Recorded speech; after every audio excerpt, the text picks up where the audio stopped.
शेवटच्या टप्प्यामध्ये एकनाथ शिंदे अखेरला पटकन जाऊन त्यांनी सांगितलं की मलाच मुख्यमंत्री व्हायचं. तोच प्रकार मला वाटतं विरोधी पक्ष नेत्याच्या पदासाठी सुद्धा झाला असं, घरात त्याच्यामुळे भांडणं झाली असं आणि मग आदित्यचं नाव पुढे आलं असं. परंतु असं जर असलं तर इथं सिनियर आमदार जे आहेत ज्यांनी 5-5, 6-6 टर्म काढलेले त्यांचं निश्चितच त्यांच्या स्वाभिमानाला ठेच पोचते. पब्लिकशी त्यांना वावड आहे, त्यांना प्रायव्हेट विमानच पाहिजे असतं. म्हणून तुम्ही पाहिलं असेल उद्धव ठाकरे किंवा आदित्य ठाकरे कधी इंडोकीने आले तर एअर इंडियाने आले असं होत नाही.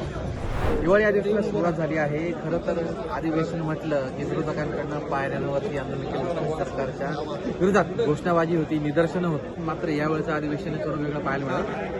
विरोधकांपैकी कोणीही या हिवाळी अधिवेशनाच्या विधानभवनाच्या पायऱ्यावरती पाहायला मिळालं नाही. आपले मंत्री संजय शिरसाट सर, या अधिवेशनाकडे विरोधकांना विरोधी पक्षनेता दिला गेला नाही हा एक बात आहे.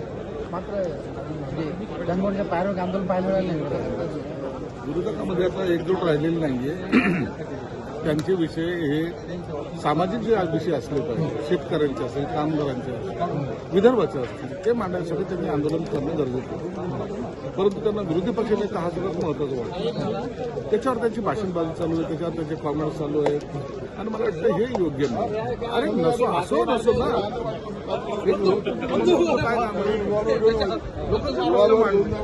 ते मांडणार परंतु त्यांची हवाच गेल्यामुळे एकमेकांकडे कोण फिरवल्यामुळे ते एकत्र आंदोलन करू शकले नाही. हे विरोधी पक्षामध्ये असलेली फाटा पडून लक्ष नाही. विरोधी पक्ष नेते पदासाठी पत्र देखील महाविकास आमदार आदित्य ठाकरेंचं नाव समोर आलं. त्याच कारणास्तव महाविकास आघाडी पुन्हा एकदा म्हणजे त्यांची अंतर्गत गटबाजी समोर आली दिसतं का? ते होणारच आहे. एक आहे ते उद्धव ठाकरे साहेबांचा स्वभाव कसा. 2019ला मुख्यमंत्री कोण होतं? एकनाथ शिंदे. शेवटच्या टप्प्यामध्ये एकनाथ शिंदे अखेरला पटकन जाऊन त्यांनी सांगितलं की मलाच मुख्यमंत्री व्हायचं. तोच प्रकार मला वाटतं विरोधी पक्ष नेत्याच्या पदासाठी सुद्धा झाला असं, घरात त्याच्यामुळे भांडणं झाली असं आणि मग आदित्यचं नाव पुढे आलं असं. परंतु असं जर असलं तर इथं सिनियर आमदार जे आहेत ज्यांनी 5-5, 6-6 टर्म काढलेले त्यांचं निश्चितच त्यांच्या स्वाभिमानाला ठेच पोचते आणि मला वाटतं त्याच्यामुळं या अधिवेशनामध्ये विरोधी पक्षनेता होणार नाही.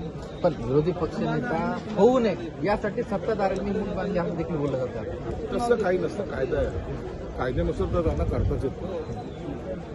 कायद्यामध्ये जी तरतूद आहे त्या तरतुदीनुसारच त्यांना विरोधी पक्षनेता पद देता येतं आणि ती तेवढी संख्या ही विरोधी पक्षाच्या कोणत्याही पक्षाकडे नाही. विरोधी पक्षनेता होईल अशी शक्यता नाही. परंतु विरोधी पक्ष नेत्यासाठी 10% आमदारांची संख्या असणं गरजेचं असं कुठेही म्हटलेलं नाही. असं पत्र भास्कर जाधवांनी दिलेलं आहे. तरी देखील म्हणजे सत्ताधारी पक्षाच्या हातात आहे की विरोधी पक्ष नेतेपद द्यायचं आहे की नाही. मग तुम्ही का अडून जाता, घाबरताय तुम्ही असं त्यांचं म्हणणं आहे की महाविकास भास्कर जाधवने 1977ला जो कायदा पारित झाला आहे तो वाचला पाहिजे. त्याच्यामध्ये स्पष्टपणे उल्लेख केला आहे ज्या पक्षाची 10% सदस्य संख्या एकूण संख्येपैकी असेल त्याला विरोधी पक्ष नेतेपद देण्यात यावं आणि त्याला कॅबिनेटचा दर्जा द्यावा हे नमूद केलेलं आहे. कारण त्यांच्याकडे जर नसेल तर मी ते कायद्याचं पुस्तक मी त्यांना देऊ शकतो. तुम्ही तो ज्या त्यांना पाठवणार का? त्यांनी मागितलं तर देऊ. सर, दुसरा एक विषय असा की इंडिगो फ्लाईटच्या संदर्भात इंडिगोच्या उड्डाणं पुष्कळ रद्द झाले त्यामुळे अनेक आमदार आणि मंत्री त्या चार्टर्ड प्लेननी मुंबईवरनं किंवा आपल्या ठिकाणावरनं नागपूरमध्ये आले. यावर देखील विरोधकांनी टीका केली आहे. विरोधक टीका करतात तर त्याला काय नावे लागेल. मुंबईवरून नागपूरला पोहोचण्यासाठी जो काही खटाटोप आहे किंवा जे काही बुकिंग असतं ते जर मिळालं नाही तर 5-6 आमदार 10 आमदारांनी जर मिळून जर एखादं चार्टर्ड प्लेन काही असेल तर त्यात काही गैर नाही. आणि विरोधकांमध्ये त्यांचे जे नेते आहेत ते कधी इंडोकडे आले कधीच नाही ना. मग ते कोणत्या फ्लाईट नाही कारण तुम्ही सोबत होते अनेक वर्षापासून. ते प्रायव्हेट फ्लाईट होते त्यांच्याशिवाय ते कधीच नाही फिरले. आयुष्यात कधी फिरले नाही. पब्लिकशी त्यांना वावड आहे, त्यांना प्रायव्हेट विमानच पाहिजे असतं. म्हणून तुम्ही पाहिलं असेल उद्धव ठाकरे किंवा आदित्य ठाकरे कधी इंडोकीने आले तर एअर इंडियाने आले असं होत नाही.